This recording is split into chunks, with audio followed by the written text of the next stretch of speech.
நாமெல்லாம் சுவாசிக்க தனித்தனி காற்று கிடையாது. மேகங்கள் மேகங்கள் இடங்களை பார்த்து பொழியாது. கோடையில் இன்று இலையுதிரும் வசந்தங்கள் நாளை திரும்பி வரும்.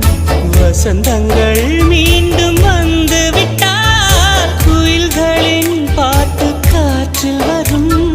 முடிவதும் பின்பு தொடர்வதும் இந்த வாழ்க்கை சொல்லும் பாடங்கள் தானே கேளடி. கடவுள் தந்த அழகே